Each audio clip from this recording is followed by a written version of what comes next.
Bismillahirrahmanirrahim. Assalamualaikum warahmatullahi wabarakatuh.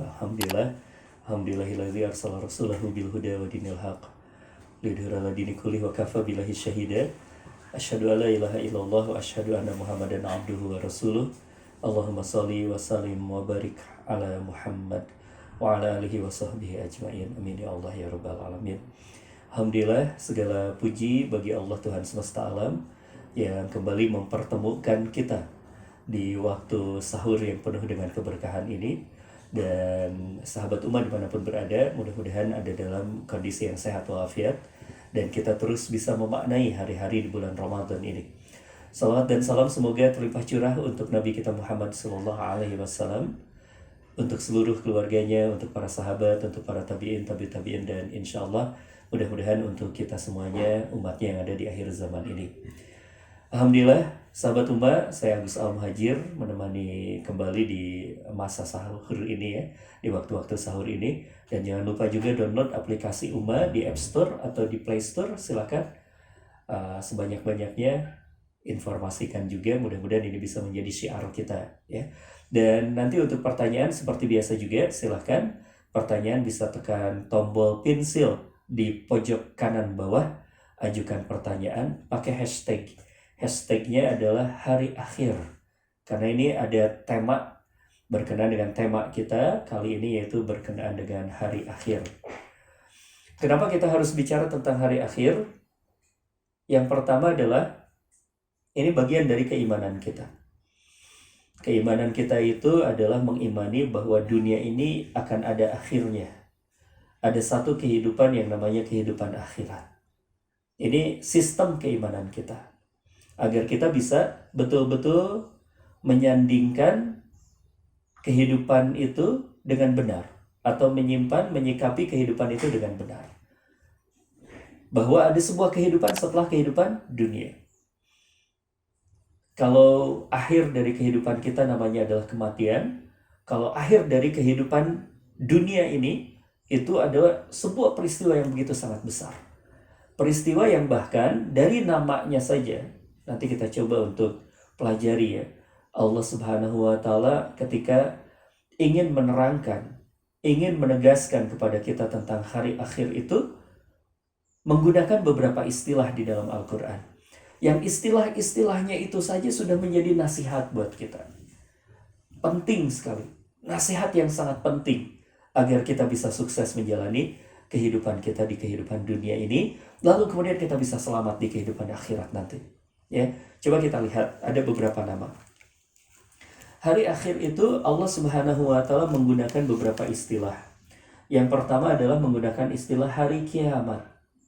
Ini yang ada di dalam Al-Quran surat An-Nisa ayat ke-87 misalnya. A'udzubillahi minasyaitonirrajim. Allahu la ilaha illahu la yajma'annakum ila yaumil qiyamah. Allah menggunakan kalimat yaumil qiyamah. La raiba fi wa man asdaqu minallahi haditha. Yang Allah Subhanahu wa Ta'ala menyampaikan di dalam surat An-Nisa ayat ke-87 ini, Allah tidak ada Tuhan selain Dia. Dia pasti akan mengumpulkanmu pada hari kiamat. La yajma'annakum ila yaumil qiyamah, kata Allah Subhanahu wa Ta'ala. Aku benar-benar, ada lamnya itu adalah penegasan. Allah akan pasti bersumpah tuh, pasti akan mengumpulkan kalian di hari kiamat, kata Allah Subhanahu wa Ta'ala. Atau juga kita bisa menemukannya di dalam surat Al-Isra ayat ke-97. Wa nahsyuruhum yaumal qiyamah.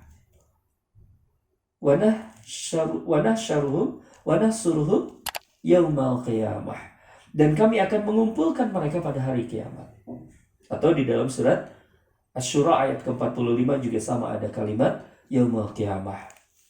Nah, dari istilah yang pertama atau dari nama yang pertama ini, beberapa ayat yang tadi sudah disampaikan. Kalau menurut tafsir Al-Quran Al-Azim karya Ibnu Katsir, yang disebut dengan kiamah itu adalah disandarkan pada penjelasan hari-hari pembalasan kelak di akhirat. Ada hari pembalasan. Jadi tatkala Allah Subhanahu wa Ta'ala menggunakan kalimat yaumul qiyamah, itu mengingatkan bahwa ada yang namanya itu hari pembalasan. Ini penting sekali. Kalau kita mengingat hari akhir itu berarti kita mengingat nantinya satu saat segala apa yang kita lakukan di dunia itu akan dibalas oleh Allah. Akan berdiri seluruh manusia itu menghadapi pembalasan dari Allah. Amal apapun yang kita lakukan, sekecil apapun amal kita, amal kebaikan kita akan dibalas. Amal keburukan kita akan dibalas. Ketika kita mendengar tentang hari pembalasan ini, Yaumul Qiyamah, yang berarti itu adalah mengingatkan tentang pembalasan, tenanglah kita, tentramlah kita. Kenapa kita bicara tentang tenang dan tentram kita begini, teman-teman, sahabat iman? Barangkali ya, di kehidupan kita di dunia, kita ini melakukan sebuah perbuatan baik. Tapi ternyata kita malah mendapatkan balasan yang buruk dari manusia.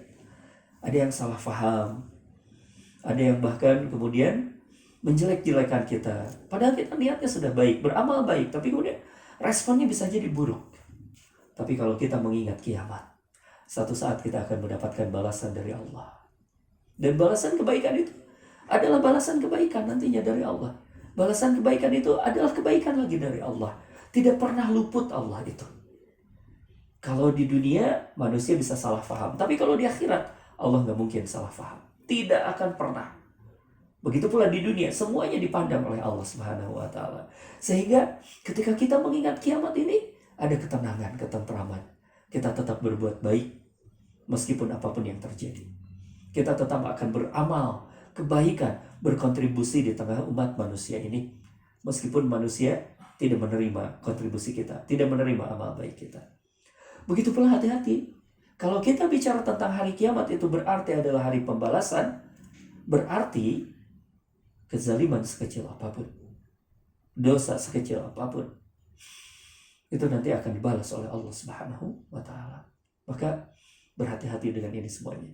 Ini baru istilah yang pertama, yaitu hari kiamat. Baik. Nah, hari yang kedua atau istilah yang kedua, baru Allah Subhanahu wa Ta'ala menggunakan Yaumul Akhir, yang kita jadikan sebuah tema kita hari ini. Yaumul Akhir ada di dalam surah Al-Baqarah ayat ke-177 misalnya. A'udzubillahi minasyaitonirrajim. Walakinnal birra man amana billahi wal yaumil akhir. Itu ketika Allah Subhanahu wa Ta'ala menceritakan tentang kebaikan yang sebenarnya.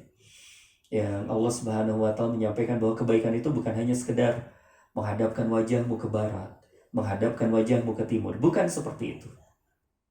Walakinnal birra, tapi yang namanya kebaikan itu, yang namanya amal kebaikan itu, kata Allah, man amana billah wal yaumil akhir. Beriman kepada Allah dan beriman kepada hari akhir. Ini pola yang nanti akan sering sekali kita temukan di dalam Al-Quran. Allah Subhanahu wa Ta'ala itu sering menyandingkan yang namanya iman kepada Allah dengan iman kepada hari akhir. Amantu billah wal yaumil akhir. Nah, di sini di dalam surah Al-Baqarah ayat ke-177 Allah menggunakan kalimat itu di antaranya, ya. Man amana billah wal yaumil akhir. Atau juga di dalam ayat ke-232 masih dalam surah Al-Baqarah, dzalika yu'adzu bihi man kana minkum yu'minu billah wal yaumil akhir.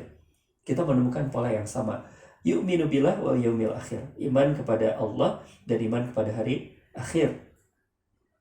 Kemudian juga di surah At-Taubah. Ini salah satu saja, banyak sekali ayat-ayat yang lainnya yang bercerita tentang yaumil akhir.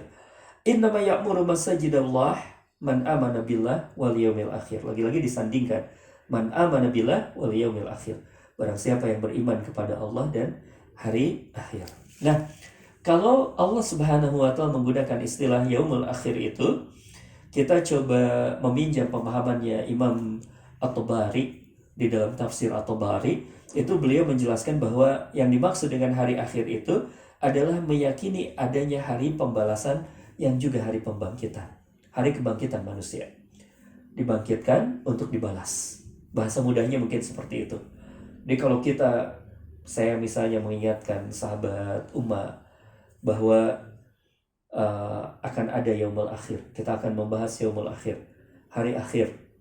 Itu artinya adalah mengingatkan kepada diri kita, mengingatkan kepada Anda juga bahwa suatu saat kita akan mati.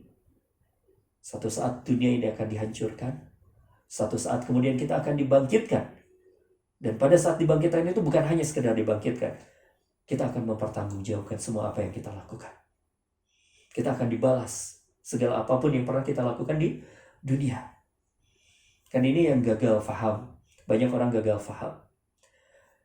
Karena visinya itu adalah visi dunia, dia lupa akhirat. Dia berlaku seenak-enaknya di kehidupan dunia. Dia menyangka tidak akan dibalas oleh Allah. Dia menyangka kematian adalah akhir dari segalanya. Padahal kematian itu adalah awal dari perjalanan akhirat. Nanti selepas mati, selepas dunia ini hancur, kita akan dibangkitkan kembali oleh Allah Subhanahu wa Ta'ala. Ini yang gagal orang-orang, banyak orang yang gagal, termasuk orang-orang yang ateis, yang gagal terhadap kehidupan akhirat, pemahamannya terhadap kehidupan akhirat.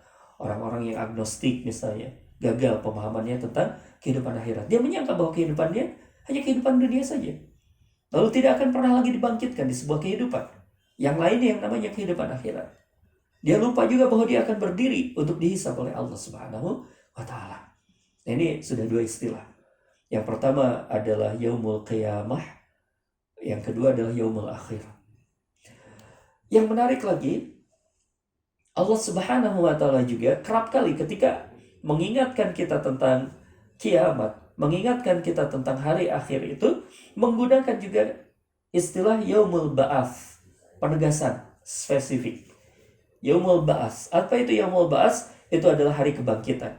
Ada di dalam surat Al-Hajj ayat kelima misalnya, ya ayuhan nas, wahai manusia, in kuntum fi raibim minal ba'ats.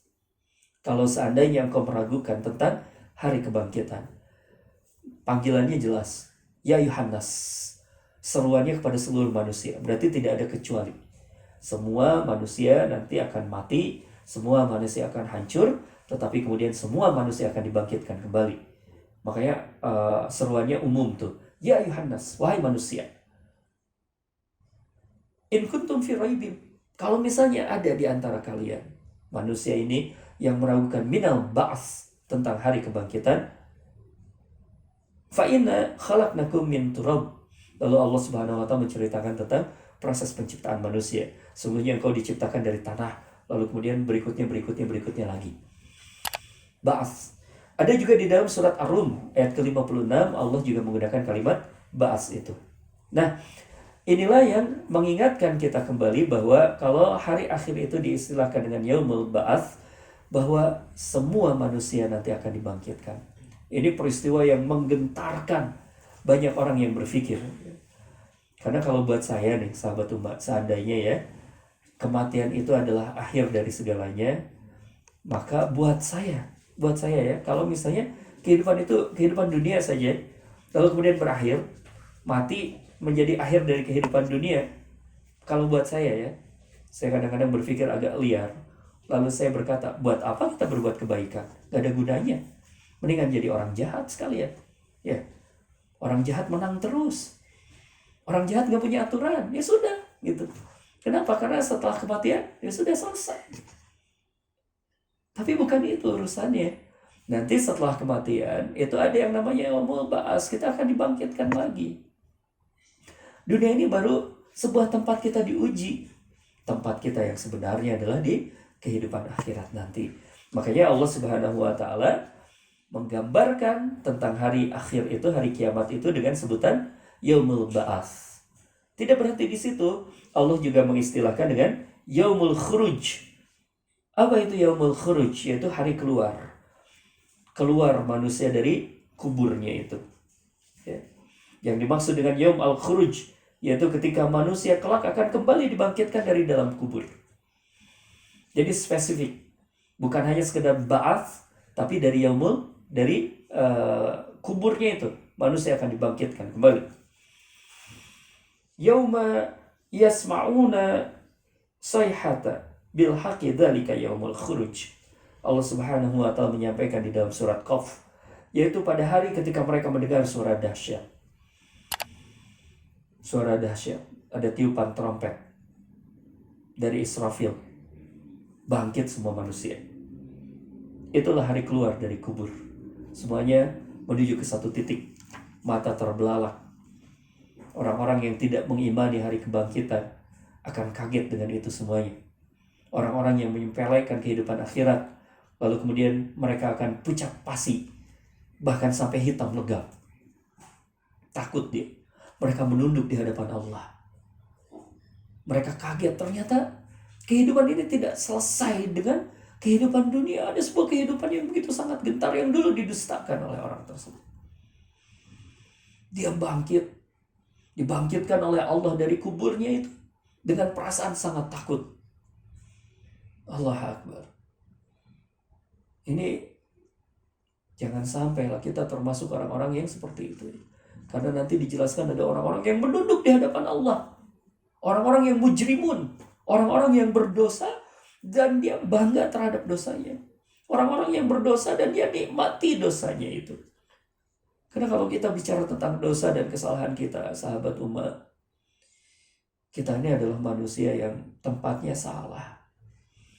Kita ini kalau berbuat dosa, ya kita berbuat dosa. Tapi mudah-mudahan kita bukan termasuk orang yang mujrimun. Apa itu orang yang mujrimun? Bangga berbuat dosa. Bahkan mujahir. Orang yang sudah disembunyikan dosanya oleh Allah, malah dia umumkan dosanya itu. Bahaya. Orang yang bertakwa memang bukanlah orang yang bebas dari kesalahan. Tapi digambarkan oleh Allah dengan sebuah bahasa yang indah. فَإِذَا فَعَلُوا فَاحِشَةً أَوْ ظَلَمُوا أَنفُسَهُمْ. Kalau orang tersebut melakukan yang namanya fahisah, dosa, atau dia menzalimi dirinya sendiri, segera dia menghentikan kezalimannya itu. Segera dia menyebut nama Allah, segera dia bertobat, segera dia mengadu kepada Allah. Sambil hatinya itu robek, sambil hatinya itu mengatakan, ya Allah, kenapa aku terjebak lagi dalam dosa?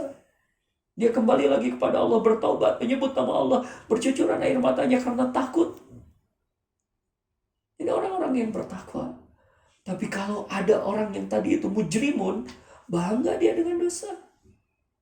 Dia cerita pada orang lain, aku sudah melakukan dosa, ini. Wah, itu. Aku bahagia, senang, ketawa-ketawa. Dan nanti ketika dia yaumul ba'ats, ketika dia yaumul khuruj, orang-orang seperti itu menunduk di hadapan Allah. Orang-orang yang seperti itu kehilangan keberaniannya menantang tadi itu di dunia itu. Di akhirat dia nggak bisa apa-apa nanti. Dia menunduk takut, ya Allah. Ternyata yang selama ini aku dustakan benar terjadi. Ketika digiring oleh para malaikat itu, mereka mulai ketakutan. Allah Akbar. Maka ini dahsyatnya hari kiamat itu. Jadi sahabat umat, saya tidak ingin dan tidak akan pernah mengajak teman-teman kalau bicara tentang hari kiamat itu adalah bicara tentang kedahsyatannya saja. Jangan sampai seperti itu. Tapi ada yang lebih penting, yaitu bagaimana penyikapan kita. Karena kiamat itu mau tidak mau, siap atau tidak siap, pasti akan terjadi. Dan kehidupan setelah kematian itu, kehidupan setelah dunia dihancurkan itu yang paling mengerikan buat kita kalau kita tidak siap. Berbeda kalau kita memang sudah menyiapkan diri kita. Kita siapkan dengan amal-amal terbaik kita. Lalu kita bertawakal kepada Allah, minta tolong sama Allah. Karena kita tahu bahwa bisa jadi kita ini adalah orang yang yazid wa yanqus, iman kita ini, amal kita juga sama, naik turun, gak stabil. Tapi Allah Subhanahu wa Ta'ala adalah tempat untuk kita kembali minta tolong terus sama Allah Subhanahu wa Ta'ala. Sahabat umat, kalau bicara tentang hari akhir ini, hari kiamat ini juga, ini diberikan sebuah judul oleh Allah, atau diperkenalkan yang namanya kiamat itu sebagai Al-Qari'ah. Mungkin suratnya kita sudah hafal, ya? Al-Qari'ah, Mal-Qari'ah, wa ma adraka mal-Qari'ah. Al-Qari'ah itu kalau kita kembali kepada artinya, memang kalau diterjemah bahasa Indonesianya jadi seperti biasa saja, kiamat, hari kiamat. Apakah kiamat itu? Kehilangan makna. Padahal yang namanya Qari'ah itu adalah bencana yang memukul. Yang memukul, yang dahsyat sekali, benturan yang sangat kuat. Benturan yang sangat kuat yang menghancurkan semuanya dengan tiba-tiba. Yang semuanya itu membuat gunung-gunung, bintang-bintang semuanya itu hancur total. Masya Allah. Padahal kan kalau kita bicara tentang gunung, gunung itu kan merupakan sebuah lambang kekokohan. Bintang-bintang yang begitu sangat indah. Dunia yang selama ini diperebutkan, dicari oleh manusia. Itu nanti dihantamkan oleh Allah. Hancur semuanya. Menjadi debu semuanya. Ini sebuah pelajaran yang begitu sangat luar biasa buat kita. Imam Al-Qurtubi menyampaikan, kenapa kemudian Allah Subhanahu wa Ta'ala menggunakan istilah Al-Qari'ah? Karena kengerian yang begitu sangat dahsyat. Kengerian yang begitu sangat dasar. Perasaan yang menggentarkan hati. Benturan yang begitu sangat luar biasa itu. Ya. Maka kita harus bersiap-siap. Kan kadang-kadang Allah itu menyapa kita dengan teguran-teguran kecil. Tapi kadang-kadang kita nggak ngeh dengan teguran-teguran kecil itu. Mungkin Allah kasih yang namanya tuh sakit. Kasih bencana-bencana kecil. Tapi banyak orang masih sombong ngadepin hidup. Banyak orang masih nggak balik ke Allah. Banyak orang masih mendewa-dewakan, membesarkan hawa nafsunya. Ilahu hawahu, menjadikan hawa nafsunya sebagai ilahnya, sebagai sembahannya. Lalu nanti di hari kiamat yang disebut dengan Al-Qari'ah itu, semuanya dibenturkan. Ada kengerian yang begitu sangat dahsyat, besar. Di sana orang sesombong apapun gak bakalan kuat menghadapinya. Orang sekuasa apapun gak bakalan bisa. Karena semesta raya yang lebih besar dari dirinya saja dihancurkan oleh Allah Subhanahu wa Ta'ala. Allah Akbar. Itu Al-Qari'ah. Kemudian juga Allah Subhanahu wa Ta'ala itu menggambarkan hari kiamat itu dengan sebutan Yaumul Fasl, hari keputusan. Ada di dalam surat As-Saffat ayat ke-21 misalnya. Hadza yaumul fasli alladzi kuntum bihi tukadzibun. Inilah hari keputusan yang dahulu kamu dustakan. Mengingatkan kita apa itu? Mengingatkan kita seperti ini, sahabat umat. Kan banyak orang di dunia itu ngakalin apa? Ngakalin hukum. Ngakalin apa? Ngakalin keadilan. Dia berbuat zolim. Lalu kemudian bahkan saking zolimnya, hukumnya juga diakali. Agar tidak menyentuh kezolimannya itu. Kan banyak ya kasus-kasus, misalnya ada orang yang curang, yang zolim, yang jahat, tapi tidak tersentuh hukum. Untouchable. Tapi nanti di akhirat. Kiamat ini diingatkan oleh Allah sebagai Yaumul Fasl. Nanti ada keputusan. Nanti ada keputusan yang hakimnya langsung siapa? Allah. Yang kemudian juga kita tidak bisa lagi membela diri kita sendiri. Pada saat itu yang bicara tuh tangan dan kaki kita. Yang pada saat itu kemudian lisan kita dibelenggu oleh Allah.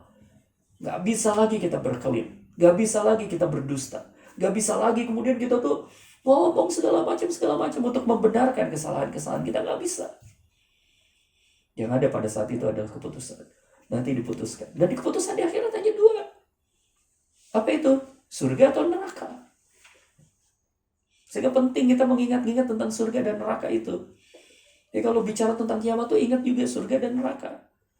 Karena ini adalah tempat di mana di tempat tersebut manusia akan berakhir.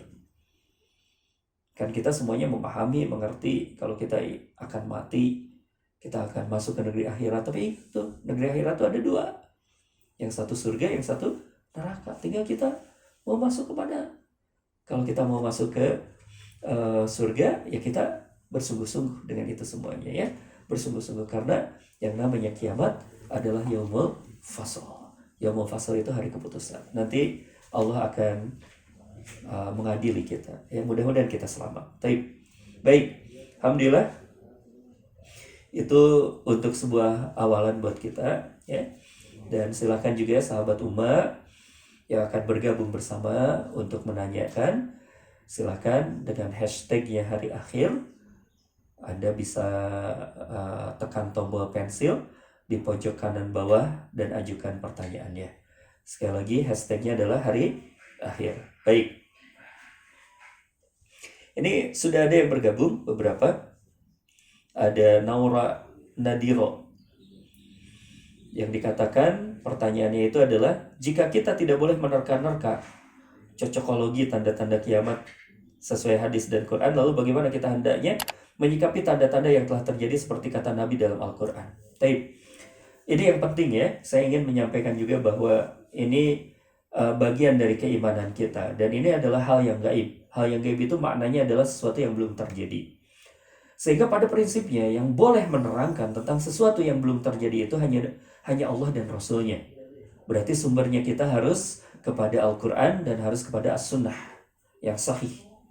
Nah, itu prinsipnya. Sehingga kita tidak perlu untuk menerka-nerka, karena agama ini sudah jelas. Agama ini sudah jelas. Tinggal bagaimana kita merujuk saja kepada rujukan-rujukan para ulama besar yang sudah menerangkan tentang hal itu dengan ilmunya, yang ilmiah. Kita ini adalah umat yang sangat menghargai ilmu.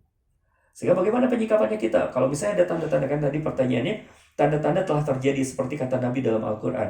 Ya kalau tanda-tandanya itu sudah terjadi dalam hadis, misalnya kita membaca hadis-hadis dari Huzaifah, kita membaca hadis-hadis dari yang diriwayatkan oleh Imam Ahmad, Imam Tirmizi gitu ya, ada tanda-tandanya itu benar tuh, mirip seperti itu. Ya kita memang pahami seperti itu, bukan cocokologi kalau seperti itu. Tapi kalau cocokologi itu adalah menerka, mencocok-cocokkan begitu ya. Tapi kalau misalnya kita ada membaca hadisnya, membaca nasnya di dalam hadis atau di dalam Al-Quran, dan ternyata itu terjadi, nah itu adalah sebuah tanda-tanda. Dan meskipun kita bicara tentang tanda-tanda itu mirip dengan apa yang dikatakan di hadis, mari kita kembalikan satu adabnya adalah kita mengatakan wallahu a'lam. Hanya Allah yang maha tahu. Hanya Allah yang maha tahu. Gitu ya. Kemudian ini menjadi sebuah prinsip yang sangat penting. Sekali lagi prinsipnya adalah kalau menerangkan hal yang gaib itu adalah wewenangnya Allah dan Rasulullah Sallallahu Alaihi Wasallam. Ada satu lagi yang saya ingin sampaikan juga. Ini prinsipnya ya. Kalau kita membahas tentang hari akhir, tentang akhir zaman, jangan sampai kita menyebut secara pasti. Misalnya kiamat tahun 2020 misalnya. Jangan. Kenapa? Karena ini menyelisihi prinsip. Apa prinsipnya? Rasul pernah didatangi Jibril. Hadis nomor 2 di dalam hadis Arba'in.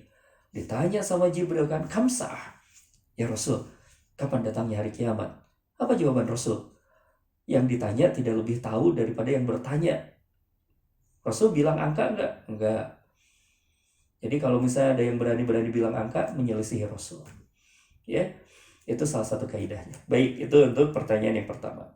Baik. Pertanyaan yang kedua. Dias. Apa saja yang tersisa setelah hancurnya alam semesta saat hari kiamat? Hanya Allah. Yang tersisa itu hanyalah Allah. Karena Allah itu memiliki sifat baqa, kekal. Allah ada sebelum dunia ini ada, dan Allah tetap ada setelah dunia ini dihancurkan. Itu ya. Semuanya hilang. Termasuk malaikat pencabut nyawa, malaikat maut hilang. Malaikat maut mati. Dicabut nyawanya oleh siapa? Oleh Allah. Ya, jadi yang tersisa adalah siapa? Hanya Allah saja. Itu yang dihancurkan. Baik. Sahabat Umma yang lainnya, ada sahabat Nina Safitri. Bagaimana pandangan Islam tentang kehidupan setelah hari kiamat? Iya, itu adalah sesuatu yang pasti. Ini bagian dari kehidupan, bagian dari keimanan kita bahwa kehidupan setelah kematian itu ada. Ada alam barzah, nanti ada siksa kubur, ada azab kubur, ada kemudian juga yaumul ba'as, hari kebangkitan tadi, yaumul khuruj, hari kita dibangkitkan, dikeluarkan dari kubur kita. Lalu kemudian nanti ada mahsyar. Itu jelas sekali, dan itu hadis-hadisnya sahih. Bahkan bukan hanya hadis, tapi juga ayat-ayat yang menerangkan tentang kehidupan setelah hari kiamat itu. Taib. Ada Muhammad Izzahan Mubarak. Apa yang harus kita persiapkan ketika hari kiamat? Ya, yang bisa kita siapkan sebelum datangnya hari kiamat itu adalah iman kita.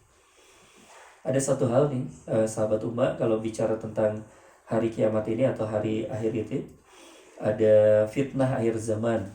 Nah, fitnah akhir zaman itu apa yang bisa kita siapkan ketika menghadapi fitnah akhir zaman itu adalah ilmu dan amal soleh.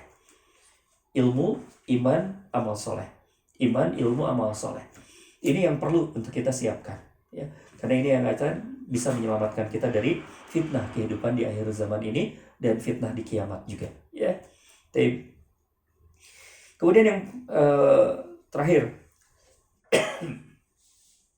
sahabat Taufik Aulia. Siapakah yang pertama kali dibangkitkan oleh Allah setelah hari kiamat? Yang dibangkitkan oleh Allah Subhanahu wa taala di hari kiamat kalau dari golongan manusia adalah Nabi Muhammad sallallahu alaihi wasallam. Beliau adalah orang yang pertama kali dibangkitkan oleh Allah Subhanahu wa taala. Dan ada satu hal yang menarik. Dan mudah-mudahan bisa menguatkan kecintaan kita kepada Nabi. Ketika Nabi sallallahu alaihi wasallam dibangkitkan sebagai manusia yang pertama yang dibangkitkan, pada saat itu di tempat kebangkitan tersebut Jibril menemui Nabi Muhammad sallallahu alaihi wasallam. Dan apa yang pertama kali ditanyakan oleh Nabi ketika pertama kali dibangkitkan sebagai manusia yang pertama kali dibangkitkan?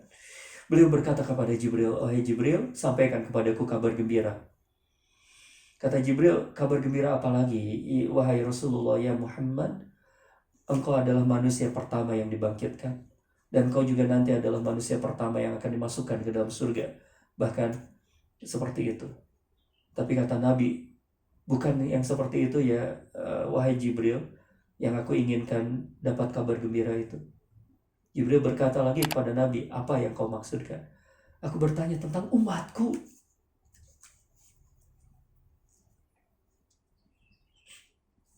Rasul bertanya tentang umat. Yang kata Nabi, bagaimana dengan kabar umatku wahai Jibril? Apakah umatku ini mendapatkan kabar gembira nanti?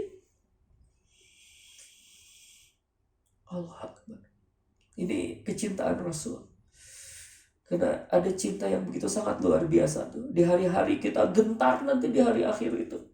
Rasul itu orang yang paling sibuk nanti. Rasul menangis di hadapan Allah. Bolak-balik ke Arash. Sampai kemudian Allah Subhanahu wa taala mengatakan kepada Nabi, "Ya Muhammad, irfa' ra'saka, angkat yang namanya jidatmu itu, kepalamu itu. Kenapa engkau bersujud lama sekali di hadapan Arash?"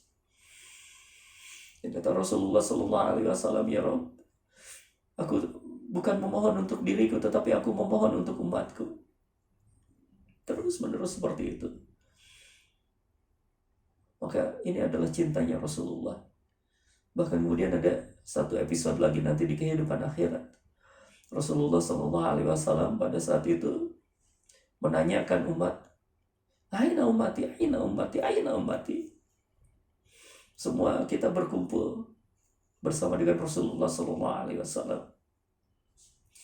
Tapi yang menarik adalah Rasulullah sallallahu alaihi wasallam kemudian menyeru kepada kita, kepada umatnya itu, siapa di antara umatku yang berdosa? Ditanyain yang pernah ngelakuin dosa. Orang-orang itu berteriak, "Kami ya Rasulullah, kami ya Rasulullah." Lalu kemudian Rasul berkata kepada umat-umat yang pernah melakukan dosa itu, kepada umat Islam, kepada umatnya Nabi Muhammad ini yang sudah melakukan dosa ini, "Sini berkumpul bersama denganku. Sini berkumpul bersama denganku." Lalu kita berkumpul bersama dengan Nabi. Allah Akbar.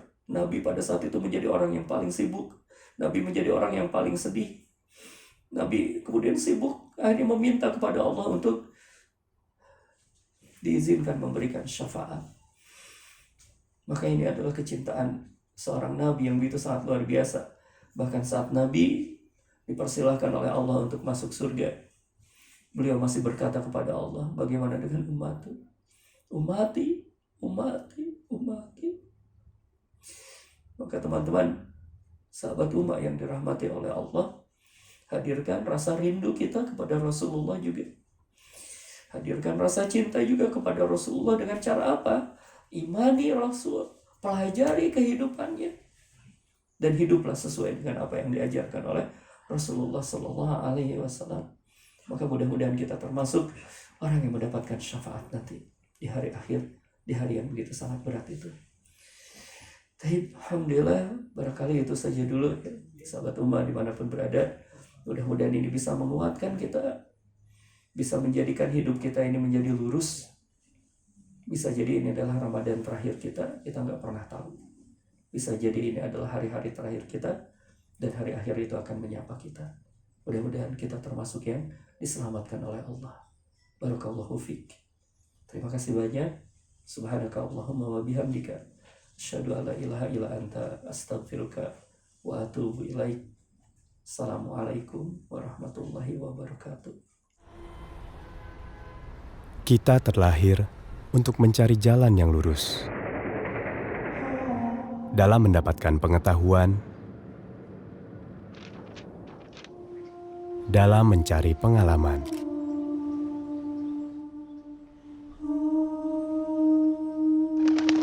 dan dalam mengemban amanah untuk menjadi manusia yang lebih baik. Namun, dalam perjalanan kita, dunia tidak selalu sejalan dengan keyakinan.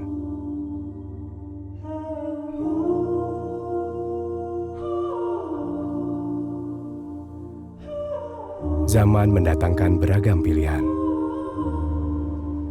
Namun yang baik untuk kita tidak selalu jelas di depan mata. Karena itu, Ummah hadir untuk kita sebagai penunjuk arah yang insya Allah memberi pencerahan, dan sebagai sahabat yang insya Allah senantiasa mengingatkan.